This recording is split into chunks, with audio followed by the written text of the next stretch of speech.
Dag iedereen, van harte welkom. Bonjour à tous, soyez les bienvenus à cette conférence sur la justice climatique et l'équité en santé. Je suis ravie de vous avoir ici. C'est organisé par Because Health, plateforme belge pour la santé, accompagnée par l'Institut des médecines tropicales et la Belgique. Nous parlons d'une urgence, vous le savez, on en parle de plus en plus. Et donc, je suis ravie que cette conférence se tienne aujourd'hui. La perception de l'impact climatique sera le sujet du jour et je voudrais accueillir Magali Scott, première intervenante. Elle est la coordinatrice de Because Health Belgium. Magali.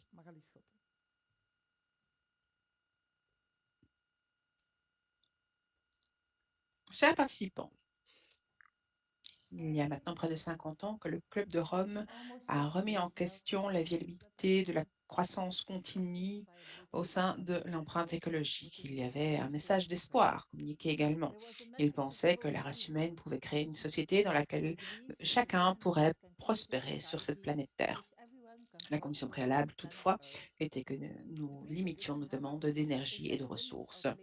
Nous devons le faire pour les générations futures, pour qu'elles puissent prospérer.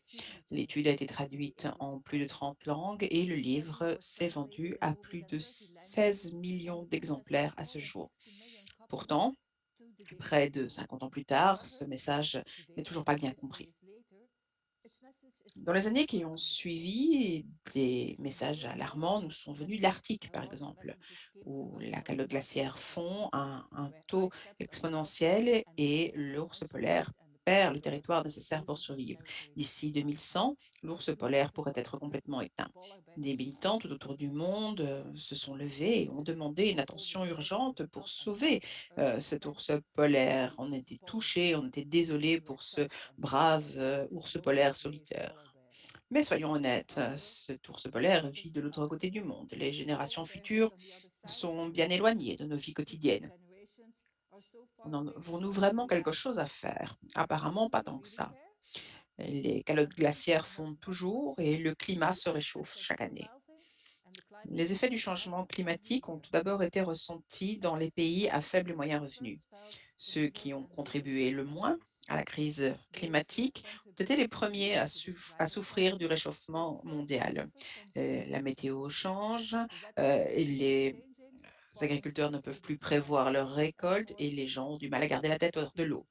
Ces dernières années, nous avons pu voir des sécheresses sévères, des inondations, des vagues de chaleur, des canicules, des incendies, des typhons partout dans le monde et pas simplement les pays les plus pauvres sont touchés par l'urgence climatique. La Belgique également a été le théâtre d'inondations graves et meurtrières. Une chose n'a pas changé pourtant. Ce sont toujours les plus vulnérables qui sont frappés le plus durement par les conséquences du changement climatique. Donc notre lutte contre le changement climatique n'est autre qu'une lutte pour la justice climatique. Aujourd'hui, nous ne pouvons pas détourner le regard de l'ours polaire ou de la population distante ou qui n'est pas encore née. Aujourd'hui, nous devons reconnaître que si nous n'arrêtons pas le réchauffement climatique, toutes nos interventions de santé pourraient ou même seront en vain. Pendant bien trop longtemps, le secteur de la santé mondiale a vu le climat, la lutte pour le climat comme quelque chose qui ne lui revenait pas. Le changement climatique n'a pas été au cœur de nos activités, mais il doit s'y trouver parce que sans la justice climatique, vous n'aurez jamais la santé pour tous, l'équité en santé pour qui nous, en tant que membres et amis de Because Health, nous levons. Bonjour, je m'appelle Magali Scott, je suis la coordinatrice de Because Health depuis le début de cette année. C'est un grand honneur de vous accueillir tous à notre conférence internationale sur la justice climatique et l'équité en santé. Aujourd'hui, en tant que secteur mondial de la santé, nous sommes au balbutiement de la discussion de cette question la plus urgente. Notre conférence va vous offrir une plateforme pour partager et apprendre les uns des autres, pour voir comment le changement climatique impacte les activités de santé et les programmes de santé et pour essayer de traduire des expériences du terrain et des conclusions de recherche en politique et en pratique pour traiter le changement climatique. Au cours de notre conférence, nous voulons vous raconter une histoire. Aujourd'hui, nous allons voir comment le changement climatique affecte la santé des gens. et comment nous, en tant qu'humains, nous avons besoin d'une planète en bonne santé pour être nous-mêmes en bonne santé. Demain, nous irons plus loin et nous regarderons les politiques de transformation et les systèmes de santé pour une approche communautaire transformatrice.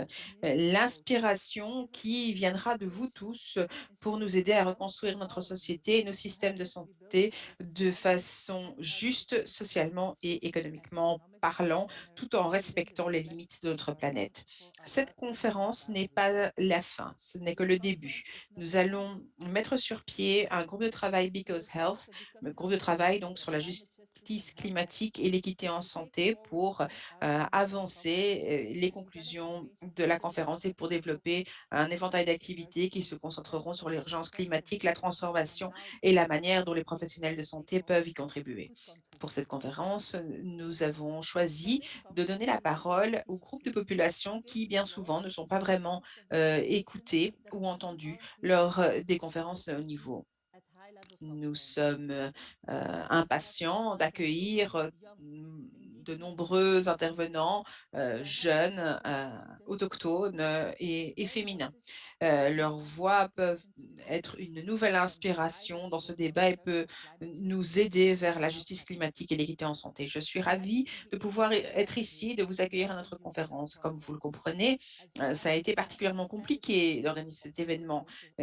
Non seulement il s'agit de ma première conférence Because Health, mais en même temps, la première conférence hybride de Because Health. Malheureusement, nous avons dû annuler notre événement en présentiel à Anvers. Heureusement, cela n'a eu aucun impact sur le programme et nous avons pu euh, tourner à 100% vers une conférence en ligne. Cette conférence numérique est l'opportunité de connecter les amis et les membres de Because Health des quatre coins du monde. Donc, utilisez, je vous en prie, les outils techniques de la plateforme. Je vais d'ailleurs vous présenter rapidement la plateforme. À gauche de l'écran, vous pouvez voir différentes zones de l'événement. Vous avez la réception où le programme peut être consulté, la scène, il s'agit donc de l'événement original en deux langues. Vous pouvez choisir d'écouter en français ou en anglais. Vous pouvez choisir donc de suivre complètement l'événement en français et ou en anglais. Vous pouvez également réseauter au cours des pauses, c'est très facile, il suffit de cliquer sur le bouton networking et vous serez automatiquement mis en relation avec quelqu'un avec qui vous pourrez discuter pendant 3 minutes. Nous avons également une exposition digitale où vous allez pouvoir trouver des recherches, des exemples, des histoires sur la justice climatique et l'équité en santé qui ne pourront pas être présentées oralement au cours de la conférence vu les contraintes temporelles. Et si vous n'en avez toujours pas assez, à la fin de la journée, eh bien demain, vous pouvez appuyer sur replay et vous pourrez à nouveau visionner cette conférence.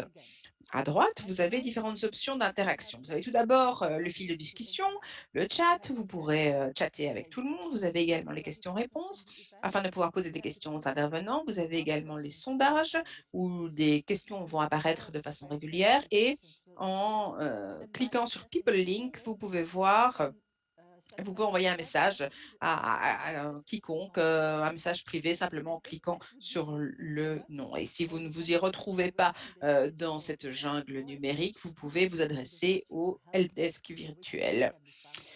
Et le lien se trouve dans le chat. Enfin, et non des moindres, je voudrais mentionner les personnes en coulisses, particulièrement les interprètes, nos bénévoles, les gens de Storycatchers, Nathalie, mon encre et mon soutien, et Sophia qui dessinera des sketch notes tout au long de la conférence et nous les présenterons de temps en temps sur la scène principale, mais vous pourrez également les retrouver dans notre espace exposition. Voilà, je pense que j'en ai déjà assez dit. Je suis ravie de maintenant rendre la parole à Annabelle Vannier-Wenneus, qui sera notre hôte tout au long de la conférence et je voudrais pour cela la remercier sincèrement. Profitez bien de votre conférence.